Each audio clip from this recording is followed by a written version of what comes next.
Hello everyone and welcome back to one more video. Today's solution is kind of challenging and I had to try two different algorithms because the one I started with worked perfectly well for C++, but it didn't do a perfect score when written in Python. And I still couldn't find what was making the difference between both languages. So maybe if you are keen for a debugging challenge, you might help and leave us a message in the comments section. So anyway, for Python, we will present another algorithm that apparently is more efficient, so we can score 100% using both languages. We are given an array of altitudes over a certain terrain, and just like in the previous video solving the flags problem, we define a peak when we have a number that is higher than both its neighbors. For example, number 4 here is greater than 3, and is greater also than the following number, which is also 3. So we define it as a peak. Then we have another peak. This number here, 4, is greater than 3 and it's greater than 1. So we have a second peak. And in total, we have 3 peaks represented in this array.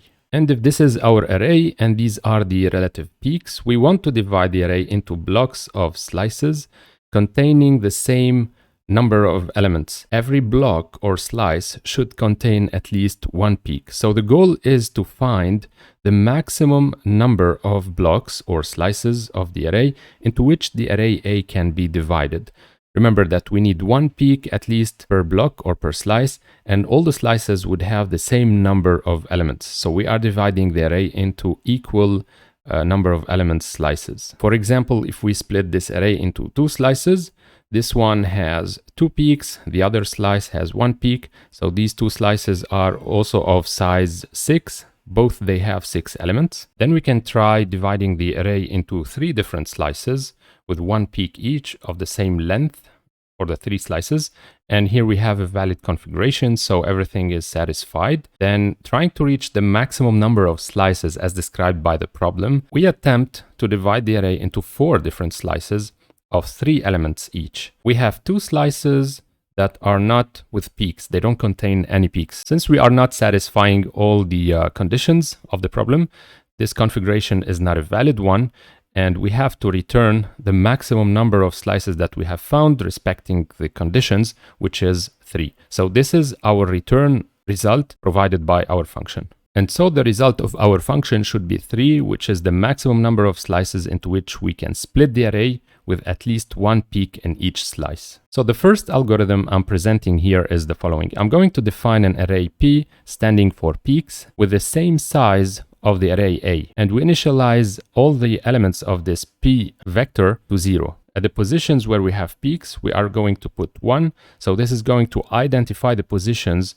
of the peaks. Then trying to look for the maximum number of slices, I'm going to start by dividing the array into a number of slices that is equal to the number of peaks. So the number of slices is equal to k here. So this is my variable, and it's going to be changing from the sum of p, meaning the sum of the number of peaks, down to 2 slices. Why do I start by the maximum number of peaks? Because theoretically, if I need 1 peak per slice, in the best case, I could achieve a number of slices that is equal to the number of peaks. But then if this number of slices doesn't work, we cannot find a configuration satisfying all the conditions of the problem, we can decrement k, the number of slices, by 1, and we try again until we find the configuration that works with the maximum number of k. And we have some considerations to take into account. For example, the size of the array modulus k should be equal to 0, meaning you should be able to divide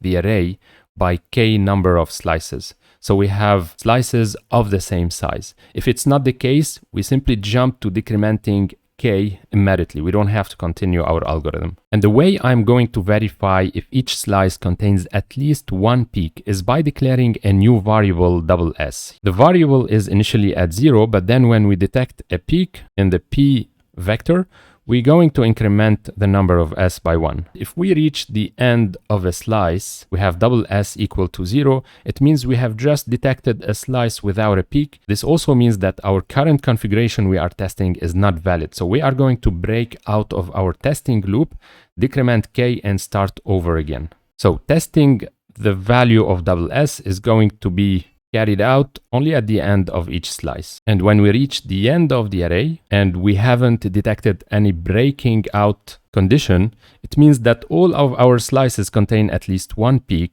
and then I could return k, which is the maximum number of slices I could divide the array into. So now I'm going to show you how I wrote this in C++ and in Python, how it worked in C++, but not that much in Python. So we scored 82% in Python.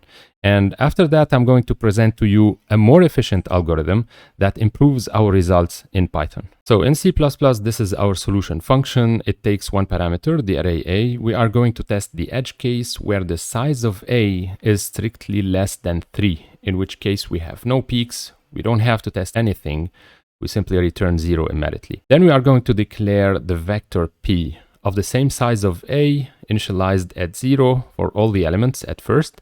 And we are going to fill p with 1 whenever we detect a peak in the array A. So if AI is greater than AI minus 1, and at the same time AI is greater than AI plus 1, pi is going to be equal to 1. Then I'm going to declare the s variable. It's an integer with the sum of the p, of the elements of array p. You can do a for loop here.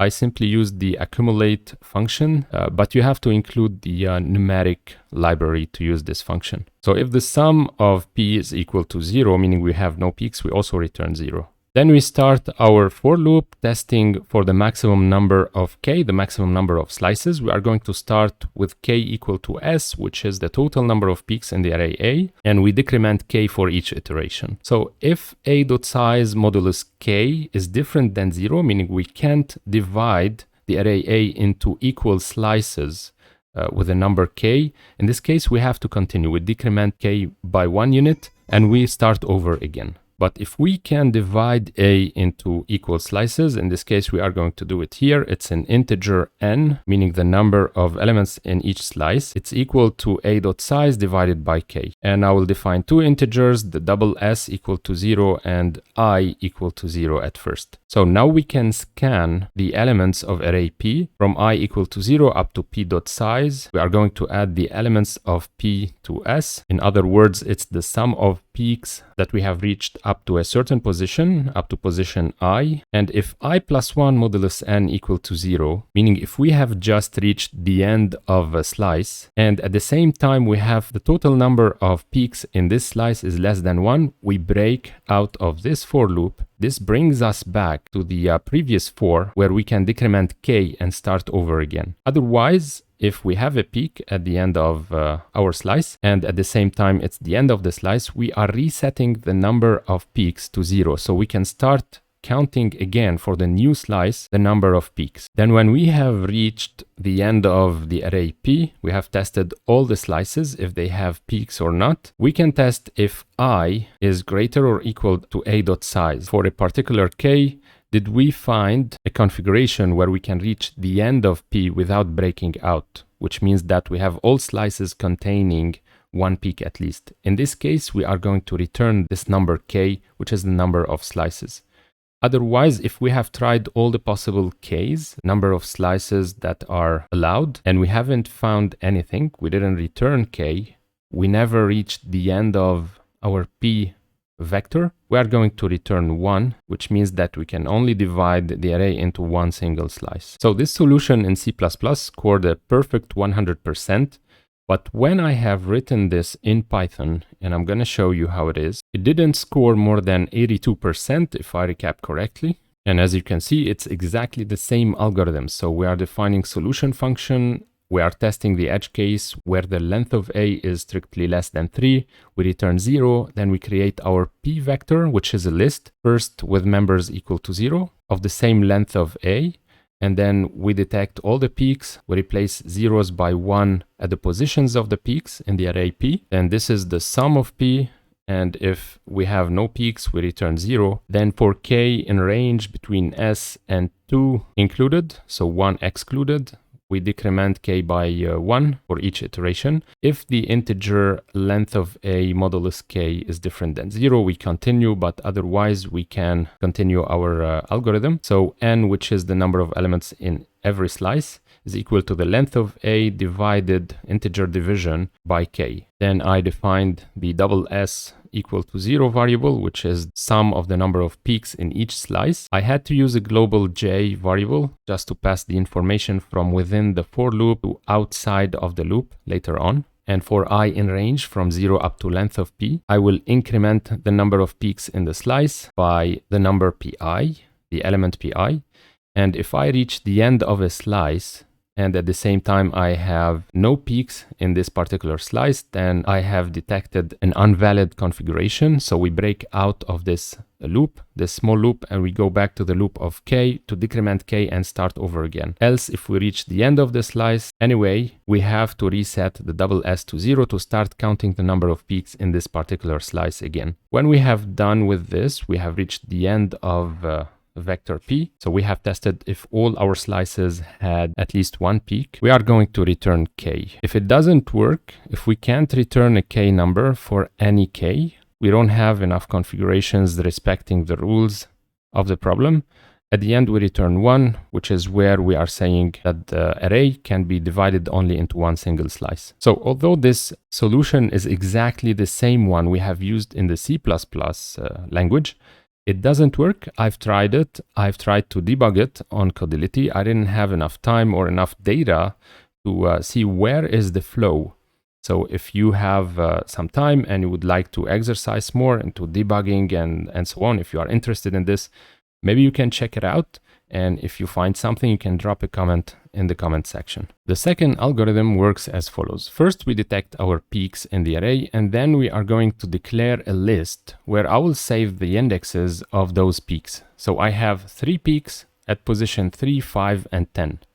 So the size of p is equal to 3, and this is the maximum number of slices I could consider for the array A. Therefore, the length of one slice is equal to the length of an integer division by 3, which is, in this example, equal to 4. So I have 4 elements per slice. And if I divide the index of a peak by 4 with an integer division in Python, I'm going to obtain the index of that particular slice where the peak is located. So 3 divided by 4 is 0. So we are in the first slice. 5 divided by 4 is going to give us 1. So this is the second slice. And 10 by 4 is equal to 2. It is the third slice we have in the array. At this point, I will define a new list called slices of the same size of p with initial elements 0.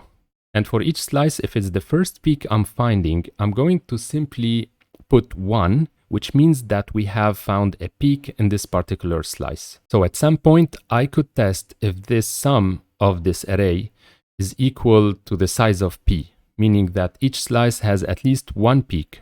We can return the number of slices. Otherwise, we can decrement the number of slices that we have considered, and this number goes anywhere from total number of peaks down to one slice, almost like what we have done in the previous algorithm. So, but there is this different approach of p. Previously we had defined a p of the same size of a containing the positions of the peaks. However, here we are restricting this to simply the number of peaks. So the size of p is kind of reduced in this case. And we are using this feature to automatically locate the peaks in the slices. So this also is another optimization that we have applied. So as you can see, this is a more efficient algorithm. Actually, we have less iterations. The size of the arrays are smaller than our previous attempt, and it seems to have solved the problem we had in our previous Python solution. So now let's see how to write this new solution in Python. So this is our new solution in Python. We have the list p, which is empty at this moment. And for I in range from 1 up to length of a minus 1, we're going to detect all the peaks in the vector a, the list a. So if ai is greater than ai minus 1, and at the same time we have ai greater than ai plus 1, we are going to append I to the list p. So it's the index of the current peak. Then if we have no peaks, if the length of p is equal to 0, we return 0. And for k in range, length of p, the maximum number of slices, of possible slices, which is equal to the total number of peaks, down to 0 excluded, so down to 1 slice in total, we are going to decrement k. If the length of a modulus k is different than 0, meaning we can't divide a into equal slices, we are going to continue. We decrement k by -1, and then we start over again. Then I'm going to define the length of a slice, which is equal to the integer division between the length of a and k, the number of slices. And I will define the slices list we have talked about in the algorithm, which is initialized to 0, is equal to the same size of the vector p containing the indexes of the peaks. And my double S equal to 0, it's simply a variable with the sum of peaks for the moment. So for IP index of a peak, in P, the list of peaks, the slice ID we have talked about in the algorithm will be equal to IP, the index of a certain peak, divided an integer division by the length of the slice. So if the element slices slice ID is equal to 0, so far it means we haven't found any peaks so far for this particular slice ID. We are going to change this into 1. So we have a peak now into this slice, and at the same time we increment the total number of slices that we have found with peaks. We do this for all the peaks. In other words, we are checking each index in P. We are locating them in the slices and changing the indexes of the slices list to 1 whenever we find a peak, and at the same time incrementing how many slices we have found with at least 1 peak. So at the end, if the total number of slices with peaks corresponds to k, which is the number of slices I'm considering, in other words, if all the slices I'm trying to split the array into are of the same number of slices with peaks, then they all contain peaks, and in this case I can return k. Otherwise, when we have tested all k possibilities and we haven't found any return value for k, we can return 0. Okay, so going back to the problem we had in our previous solution in Python, we can see that the score is 81%. So we have a correct 100% correctness, but then we are not passing the performance tests. And one of those, what is intriguing, is that we have the wrong answers. It's not about the time of the operations, meaning the algorithm would have worked. However, somehow in Python, we are getting a wrong answer, which wasn't the case when we have written this same algorithm in C++. And the complexity that is detected on Codility is not that bad either. So normally we should have been through with this, but there might be a bug somewhere in our solution. I couldn't find it in time for this video. So if you feel like having more fun with this solution, you can spend some time on applying your inputs and letting us know in the comments section if you feel for. And the second algorithm we have presented scores 100%. And that's it for this problem. I hope you guys liked it. Stay tuned for more and see you next time.